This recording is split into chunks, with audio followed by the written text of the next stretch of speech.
Hello friends, today we will discuss a new question of BSA which is based on some points like documentary evidence क्या होते हैं, fact and issues क्या होता है, opinion of expert किसे कहते हैं, होस्टाइल विटनेस कौन होता है, सोल परज्यूम क्या होता है, entire facts we will discuss in this video and this is a previous question of BSA of LLB exam. ठीक, तो इसे चलिए एक एक करके हम इसे डील करते हैं।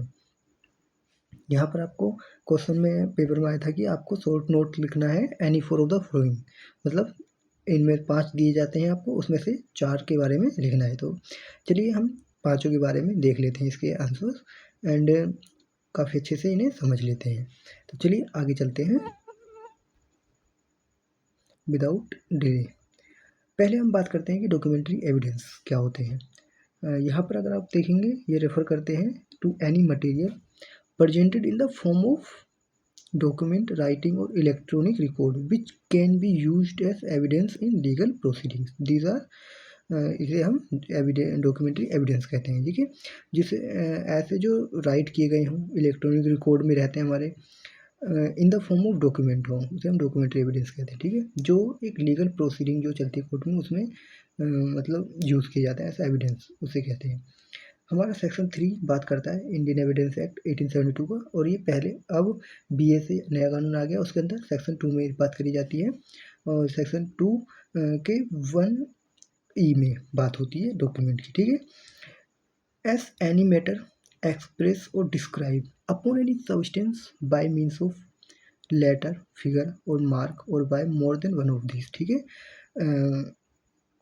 Document as any matter which express करता है कोई चीज़ को या डिस्क्राइब करता है बाय द कोई लेटर के थ्रू या फिगर के थ्रू या मार्क के थ्रू या इनसे ज़्यादा, एक से ज़्यादा चीज़ों के थ्रू।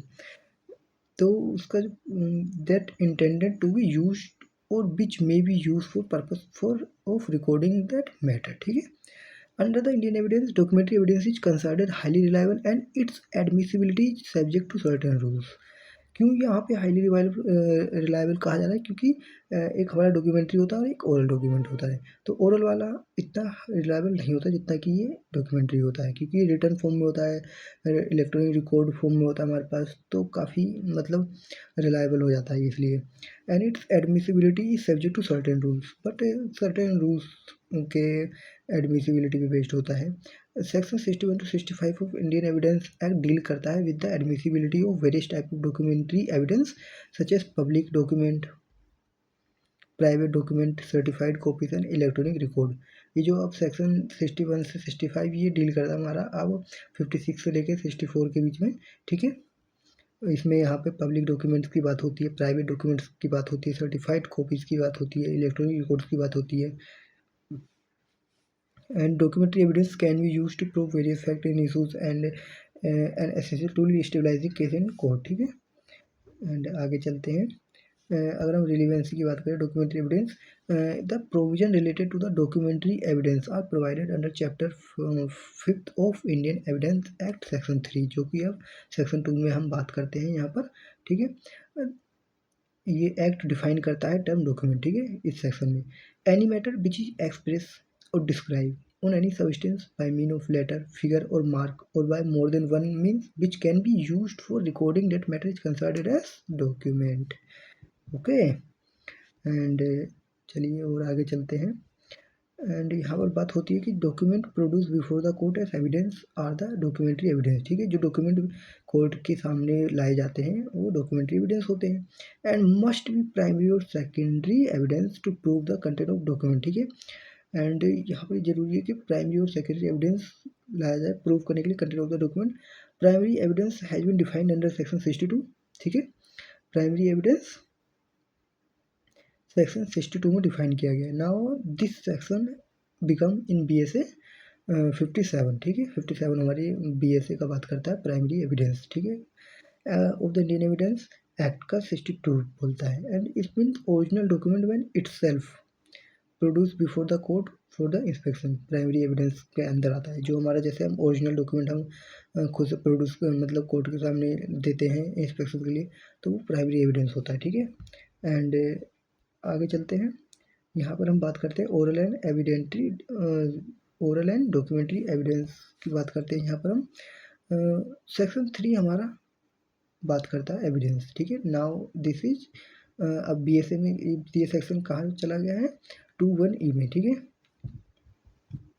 यहाँ पर हमारा पहला पॉइंट है oral evidence.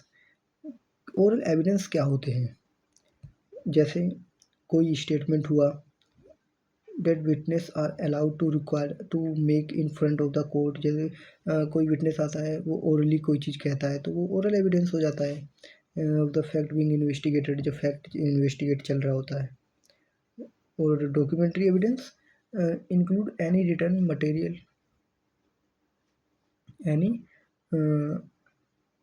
Any return material including electronic record submitted for the court review, ठीक है। वो डॉक्यूमेंट्री हो जाते हैं हमारे।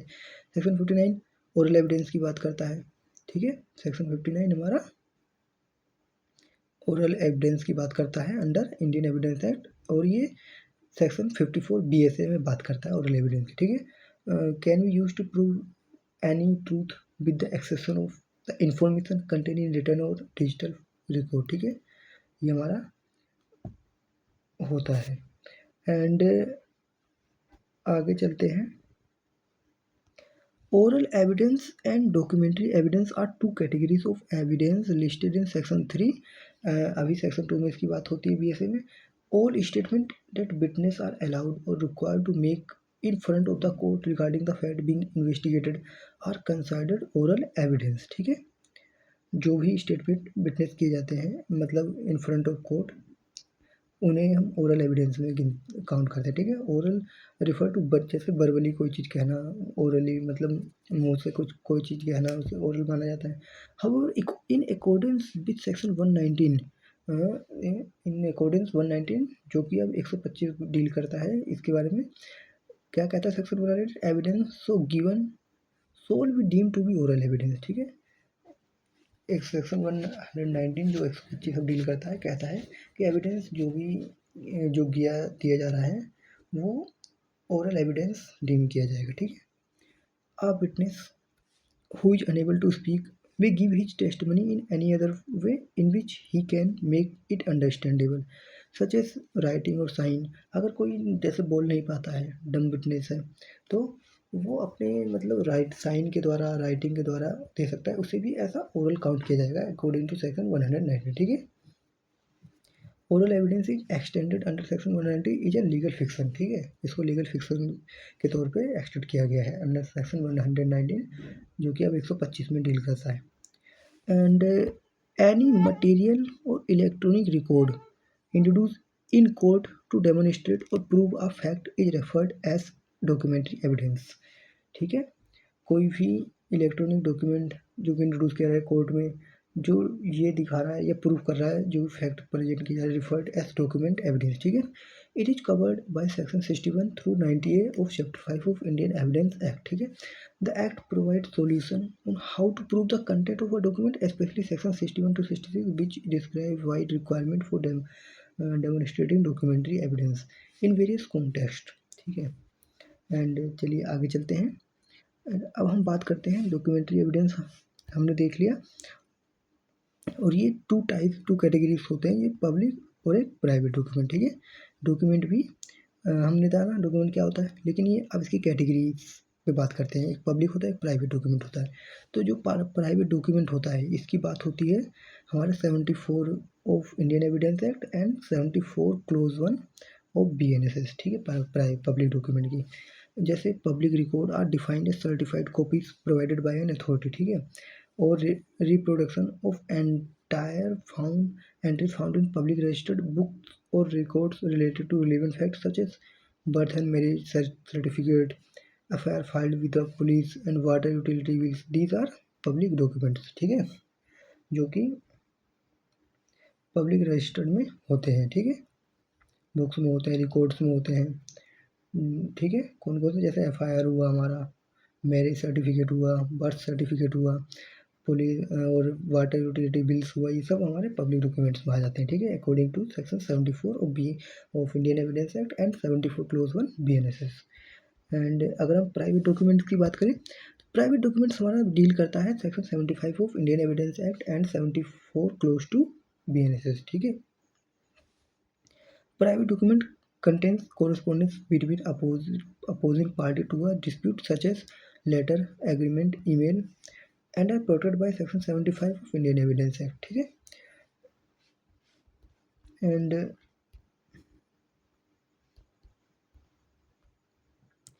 public records are typically accepted by court with greater ease than private document, ठीक है।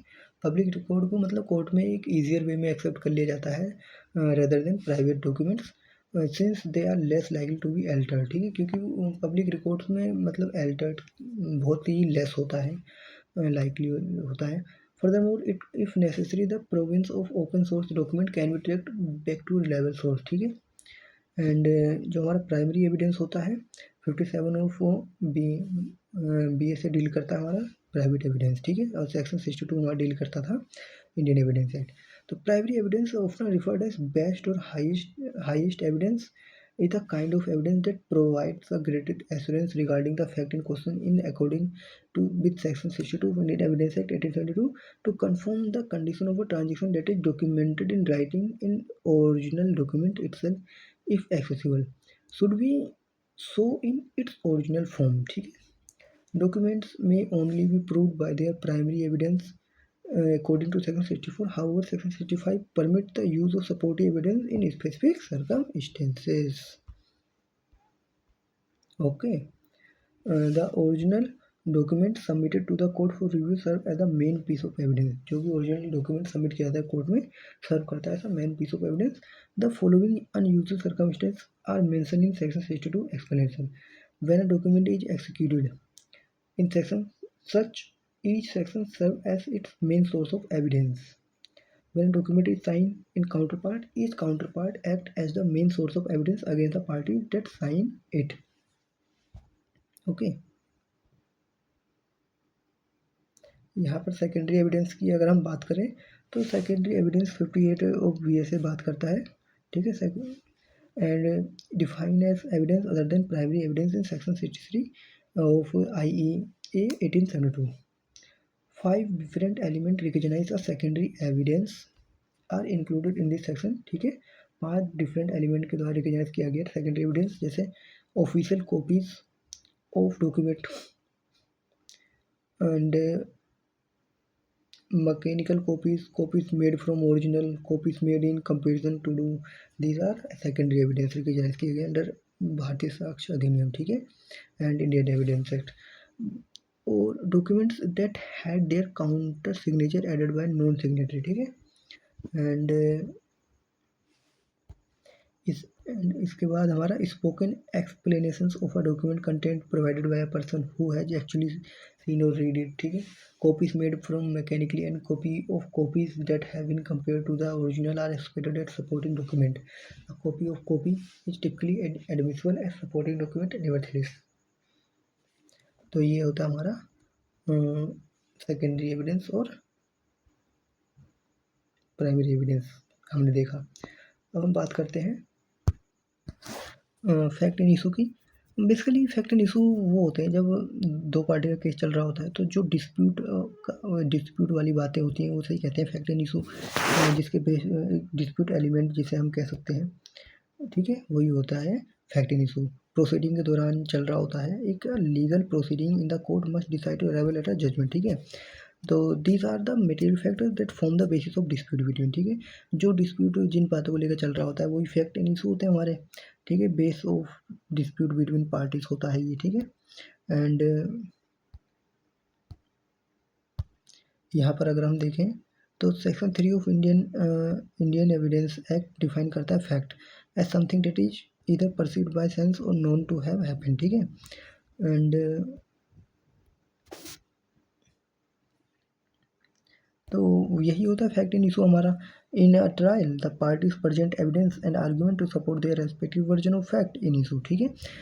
पार्टीज प्रेजेंट करती हैं, आर्ग्यूमेंट सपोर्ट करती हैं, रेस्पेक्टिव वर्जन, यही सब होता है फैक्ट इन इशू, ठीक है। बेसिकली जिस बातों को लेके विवाद चल रहा होता है उसे कहते हैं fact in issue, simple language में। द जज और jury then evaluate and evidence and argument to decide which version is more likely to be true based on the preponderance of evidence.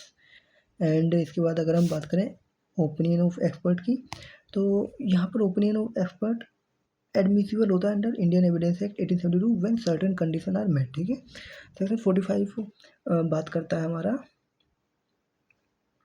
Indian evidence का allow करता है court to कि वो receive करे opinion of expert on question.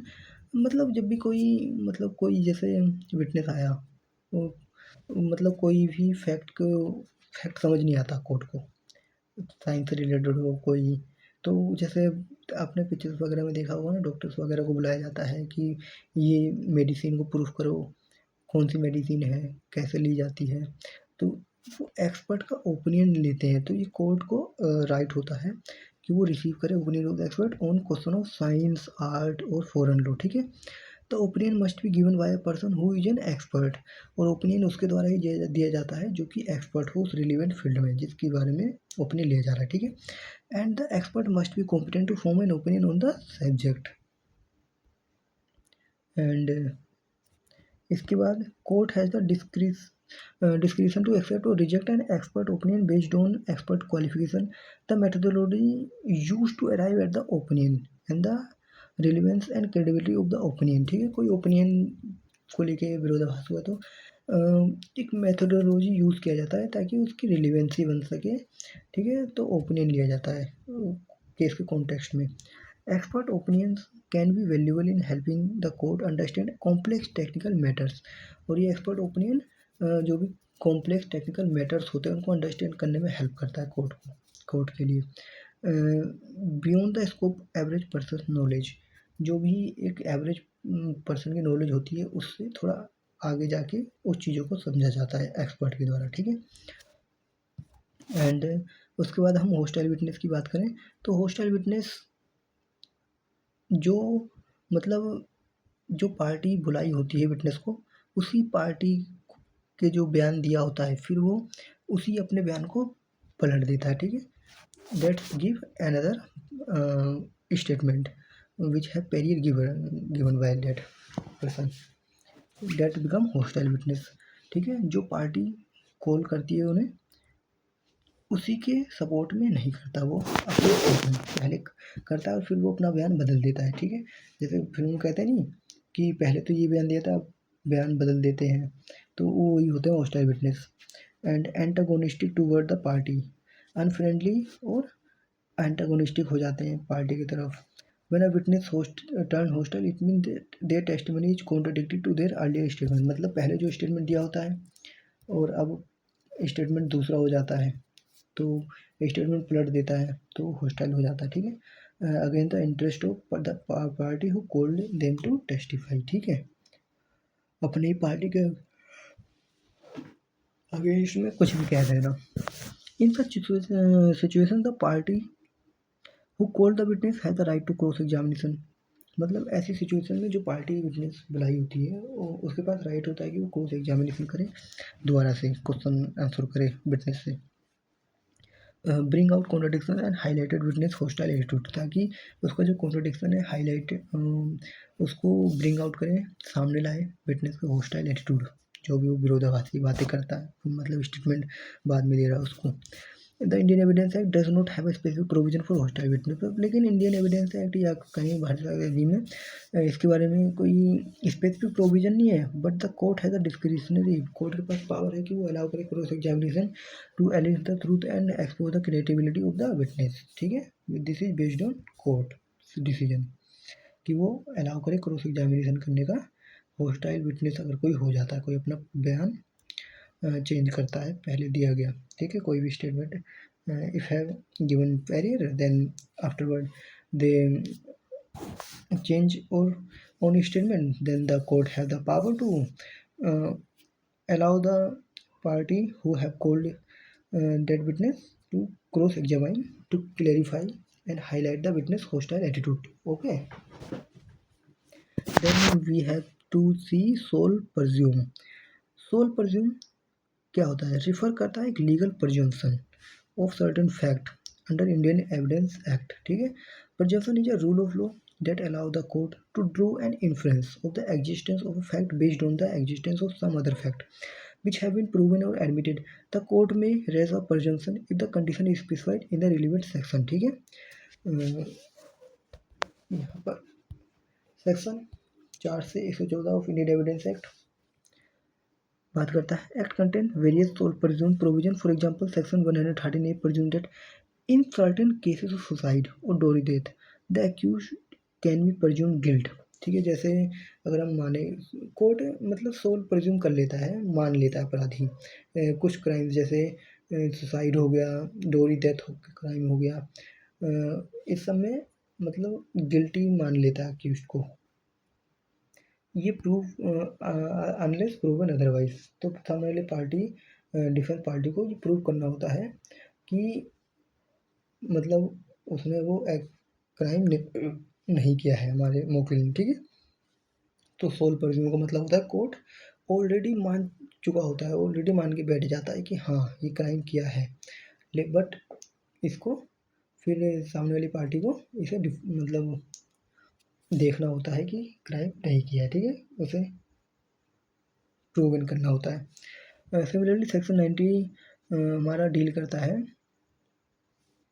presumption of the validity of a document with a valid seal and signature। ठीक है, however it is essential to understand that presumption are rebuttable, but presumptions rebuttable है मतलब उसको question answer किया जा सकता है जो भी कोर्ट ने प्रिज्यूम किया। ठीक है, which means that the person whom the presumption is raised has the opportunity to produce evidence। भैया जिसके लिए वो मतलब कोर्ट ने सोल प्रिज्यूम किया है उस पर्टिकुलर क्राइम के लिए उसे क्रिमिनल मान लिया है, तो सामने वाली पार्टी के पास अपॉर्चुनिटी है कि वो अपना एविडेंस प्रोड्यूस करे और डिस्प्रूव करे प्रेजेंशन कोर्ट के और स्टेबलाइज करे ट्रूथ को और मैटर को। ठीक है, ट्रूथ ऑफ द मैटर को। तो हमने देख लिया है यहाँ पर पाँचों पॉइंट को और आशा है काफ़ी अच्छे से समझा होगा। तो यहाँ पर हम समाप्त करते हैं। हमने देखा documentary evidence, fact in issue, opinion of expert, hostile witness, sole pursuit. ठीक है, तो डॉक्यूमेंट्री एविडेंस कोई भी रिटर्न फॉर्म में होता है, डिजिटल फॉर्म में होता है रिकॉर्डेड। ठीक है, फैक्ट इन इशू जो हमारा इशू मतलब कोर्ट में कोर्ट के जो मतलब पूरा केस जिस पे बेस्ड होता है जिन बातों पर, फैक्ट इन इशूज़ कहलाता है। ओपिनियन ऑफ एक्सपर्ट मतलब एक beyond the knowledge of a layman court एक एडवाइस लेता है एक्सपर्ट। ठीक है, ओपिनियन ऑफ एक्सपर्ट कहलाता है। होस्टाइल विटनेस कौन होता है? जो अपना बयान बदल देता है। पार्टी ने बुलाया अपने विटनेस को, पहले तो जो स्टेटमेंट दिया फिर बाद में कहता है कि नहीं ये चीज़, लेट से एग्जांपल है कि पहले कहता है हाँ मैंने मर्डर होते हुए देखा था, बाद में कहता है नहीं मैंने नहीं देखा था। तो लेकिन फिर उस पार्टी को कोर्ट ये राइट देता है कि वो क्रॉस एग्जामिनेशन करे और बातों को क्लियर करे। ठीक है, एंड सोल प्रिज्यूम मतलब कोर्ट इसमें मान के ही बैठ जाता है कि एक्यूज ने ये क्राइम किया है, कुछ केसेस में, सारे केसेस में नहीं। फिर